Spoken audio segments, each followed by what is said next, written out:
रावण में ध्यान करने की बड़ी शक्ति थी, पर रावण के एकाग्रता, ध्यान के लिए एकाग्रता की आवश्यकता है।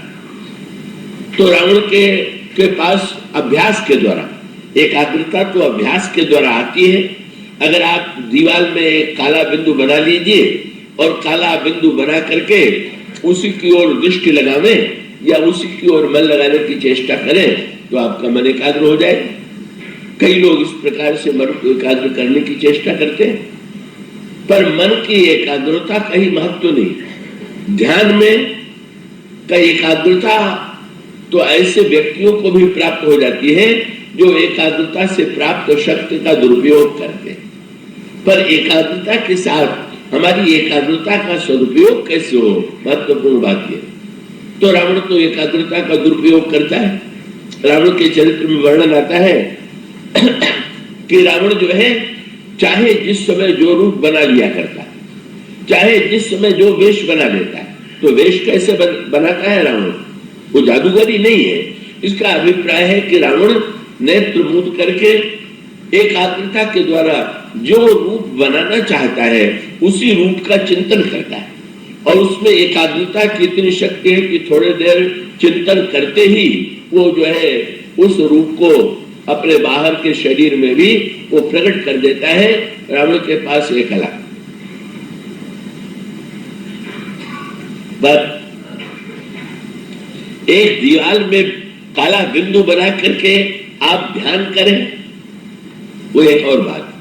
और दूसरा, जब ये कहा जाता है कि भगवान का ध्यान कीजिए, तो बिंदु का ध्यान करने में और भगवान का ध्यान करने में क्या अंतर है? वो वर्णन आया जब रावण ने कुंभकर्ण को जगाया, तो कुंभकर्ण को जगाने के पश्चात कुंभकर्ण ने पहले तो रावण को फटकार दिया।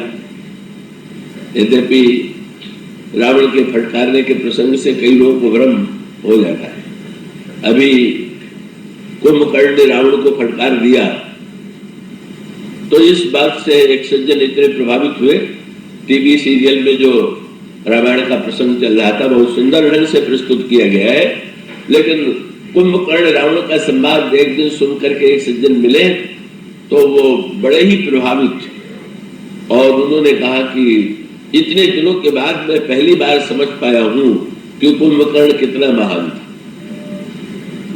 मैंने कहा कुंभकर्ण महान रहा होगा, पर कहीं इतना उसको महान न मान लीजिएगा कि राम को छोड़ के कुंभकर्ण की भक्ति करने लगे, जरा ये सावधान रहिएगा। मैंने पूछा कुंभकर्ण आपको क्यों महान लगता है इतना?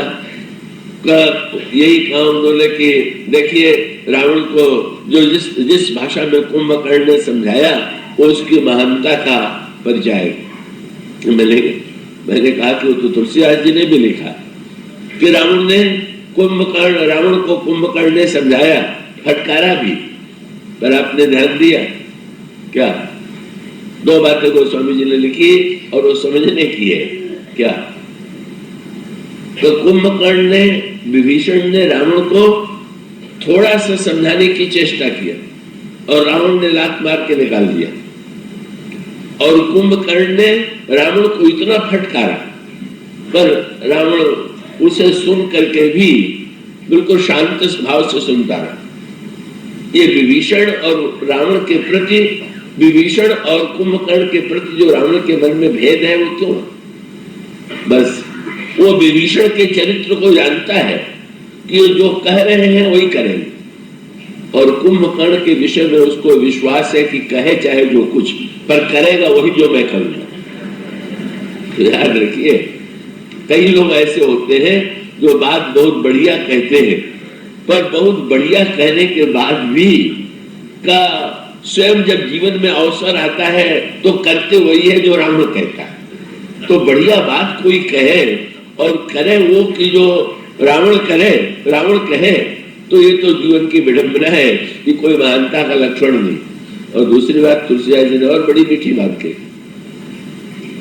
और उस प्रसंग में तो दूसरे संदर्भ में बात चल रही थी। कुंभकर्ण ने रावण से ये कहा कि तुमने बहुत बुरा किया, सीता जी का हरण किया, लेकिन सीता जी का हरण करने के बाद भी यदि तुम इतनी भूल कर चुके थे तो एक भूल और कर लेते क्या? कि तुम तो वेश बनाने की कला में बड़े निपुण हो, तो तुम ध्यान ऐसा एकाग्र अपने मन को करके राम का रूप बना लेते, और राम का रूप बना करके तुम सीता जी को ठग लेते। सीता जी तुम्हें देख करके राम समझ लेती, उन्हें भ्रम हो जाता। तो रावण ने ये कहा कुंभकर्ण से कि क्या तुम समझते हो कि मेरे मस्तिष्क में ये बात नहीं आई? मेरे मस्तिष्क में ये बात आई और मैंने सोचा कि मैं राम का रूप बनाऊं, पर जब एकांत में राम का रूप बनाने के लिए मैं राम का ध्यान करने के लिए बैठा, तो मेरा हृदय इतना शुद्ध होने लगा कि मैं घबरा गया कि अगर कहीं थोड़ी देर ध्यान किया तो गया संसार से, काम काज से, छोड़ो ये चक्कर, और तुरंत मैंने ध्यान करना बंद कर दिया। आनीता भवता यदा पतिरता साध्वी धरित्री सुधा स्फूर्जद राक्षस माया न च कथम रामांग मंगे कृतम। रावण ने स्वीकार किया, कर्तुश्चेतस राम रूप ममलम दुर्वादल श्यामलम तुच्छम ब्रह्म पदम परम परबधु संगः प्रसंगः कुतो। जिस समय मैंने राम के रूप का चिंतन किया, मेरा मन परम पवित्र होने लगा, सारे विकारों से शून्य होने लगा। फिर मेरे मन में धोखा देने की प्रवृत्ति कैसे आती, मैंने तुरंत ध्यान करना छोड़ दिया। और अभिप्राय क्या कि भगवान के ध्यान का अर्थ हुआ कि आप बिंदु पर ध्यान करेंगे तो एकाग्रता भले ही आ जाए, पर एकाग्रता का उपयोग आप अच्छा करेंगे कि बुरा करेंगे इसे कौन जानता। लेकिन जब आप और हम अपने मन को शंकर जी की तरह भगवान राम के रूप में लगाने की चेष्टा करेंगे, भगवान के गुणों में लगाने की चेष्टा करेंगे, गुण का ध्यान करेंगे, तो संकेत कल किया जा रहा था कथा में कि जब शंकर जी जब देखते हैं वायु की शीतलता का अनुभव होता है तो उन्हें श्री राम की करुणा की याद आती है। जैसे वायु जो है अपनी शीतलता के द्वारा संतप्त व्यक्तियों को भी शीतलता दे देती है, ठीक इसी प्रकार से प्रभु की जो करुणा है वो संतप्त व्यक्तियों को शीतल बनाती है, संतप्त प्राणियों के जीवन की ज्वाला को शांत करती है। भगवान श्री राम कितने करुणामय हैं। जब ये चिंतन होगा तो परिणाम क्या होगा? भाई भगवान के करुणा का चिंतन करें कि प्रभु कितने कृपालु हैं, कितने उदार हैं, कितने दयालु हैं, तो हमारे अंतःकरण में भी तो करुणा का संचार होना चाहिए और होगा।